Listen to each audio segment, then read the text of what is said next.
मुजफ्फरनगर में फिर गरमाई राजनीति। अनिश्चितकालीन भूख हड़ताल पर बैठी सपा नेत्री बोली, जब तक न्याय नहीं तब तक अन्न जल नहीं।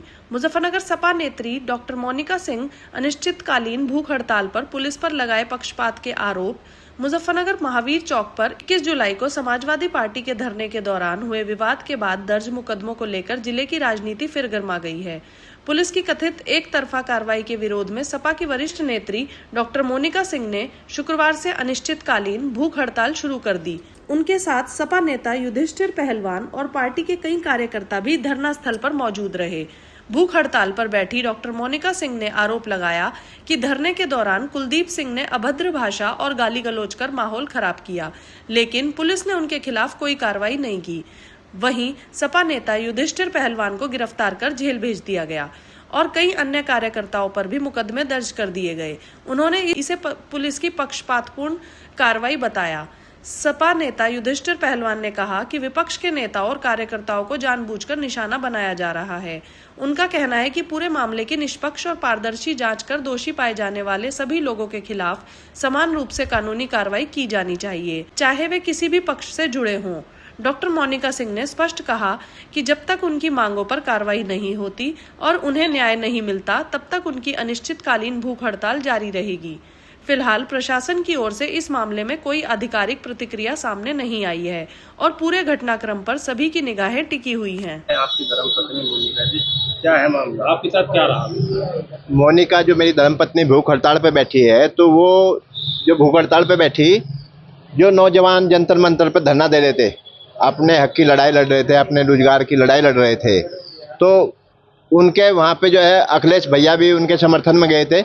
अखिलेश भैया, राहुल गांधी जी को गिरफ्तार किया गया, तो उन्हीं के समर्थन में हम यहाँ मुजफ्फरनगर जनता इस पर बैठे थे, महावीर चौक पे बैठे थे। तो शांतिपूर्वक धरना प्रदर्शन हमारा चल रहा था कि अखिलेश भैया को छोड़ा जाए।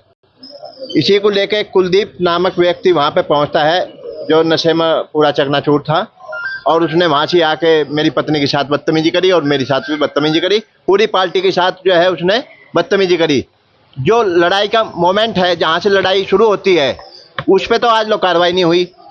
मेरे पे, मेरी पत्नी पे और 5-7 अज्ञात पर मुकदमा दर्ज करके, और मुझे कोई नोटिस भी नहीं दिया गया। पुलिस ने पकड़ के मुझे जेल भेज दिया। 5 दिन में जेल लेके आया हूँ। तो मैं ये चाहता हूँ, देखता है पुलिस की इस कार्रवाई को, आपने भी इसमें कोई कार्रवाई की मांग की थी? हम लगातार इस पे कार्रवाई की मांग कर रहे हैं। हमने जो है 22 तारीख को सब जगह फैक्स किए, और जो है फिर 27 तारीख को किए, फिर 29 तारीख को लगातार हम उस पे कार्रवाई की मांग कर रहे हैं। अब कितना न्याय चाहते हैं आप? हम न्याय चाहते हैं। मोनिका जी भूख हड़ताल पे बैठी है आज, आप बताइए क्या है मामला, क्यों भूख हड़ताल पे बैठना पड़ा आपको? 21 तारीख को महावीर चौक पर हमारा समाजवादी पार्टी का धरना प्रदर्शन चल रहा था। हमारे राष्ट्रीय अध्यक्ष जंतर मंतर पर गिरफ्तार कर लिए गए थे। प्रत्येक जिले में ये धरना प्रदर्शन चल रहा था और यहाँ पर भी बड़ी शांतिपूर्ण चल रहा था। एक दारू पीकर कुलदीप नाम का अराजक व्यक्ति वहाँ पहुँचा, बताया जा रहा है बीजेपी का था, और उसने वहाँ पर पहले इधर घूमना शुरू कर दिया। पहले मेरे साथ बदतमीजी की, मेरे साथ अभद्र व्यवहार किया, और फिर जैसे ही युधिष्ठिर पहलवान जी वहाँ पर भाषण देने लगे, उसने उन पर उंगली की और बदतमीजी की, सबको डराया धमकाया। वहाँ पर दंगा फैलाने का जितना उससे काम होना चाहिए था उसने किया। जो काम हमारे द्वारा किया गया, हमने उसे रोकने का प्रयास किया। ये काम पुलिस प्रशासन का था। उसे गिरफ्तार करके उसे जेल भेजने का काम एसपी सिटी वहाँ मौजूद थे। उन्होंने कहा कि इसकी मेडिकल कराएंगे और इसे जेल भेजने का काम करेंगे। क्या लगता है आपको कि कोई षड्यंत्र का संदेशा है आपको? ये सब राजनीतिक दबाव है। एसएसपी के माध्यम से रात को ही हमारे पे मुकदमा दर्ज होता है, बाया एसएसपी, नीचे से नहीं, बाया एसएसपी पर ये मुकदमा दर्ज होता है, और बिना नोटिस के, असंवैधानिक तौर पर, बिना नियम कानून के युधिष्ठिर पहलवान जी की गिरफ्तारी होती है, जेल भेज दिया जाता है। मेरे पर भी तमाम मुकदमे दर्ज किए जाते हैं। पहले भी झूठे मुकदमे में पहलवान जी को भेजने का काम किया। बीजेपी सरकार कहती है बेटी बचाओ बेटी पढ़ाओ। मैं एक दलित महिला हूँ, मेरे साथ अवैध व्यवहार किया गया, मेरी कोई सुरक्षा नहीं, मेरे प्रति कोई न्याय नहीं। वहाँ पर जिसने, जो आरोपी था, उसको शरण देने का काम बीजेपी की सरकार कर रही है, क्योंकि उस पर कोई किसी तरह का कोई मुकदमा दर्ज नहीं हुआ। उसने तमाम धाराओं का, संविधान का, नियम कानून का उल्लंघन किया। उसे मुकदमे दर्ज होकर उसे जेल भेज दिया जाना चाहिए था। आप भूख हड़ताल पे कब तक रहेंगे? मैं तब तक रहूंगी जब तक हमारा संविधान जिंदा नहीं रहेगा। इन्होंने संविधान को मारने का काम किया है, हत्या करने का काम किया है। जब तक अन्याय पर न्याय की जीत नहीं होगी तब तक रहूंगी। जब तक कुलदीप आरोपी, मुख्य आरोपी वहां जेल नहीं जाएगा तब तक मैं यहाँ से हटने वाली नहीं हूँ। तब तक मैं भूख हड़ताल पर रहूंगी।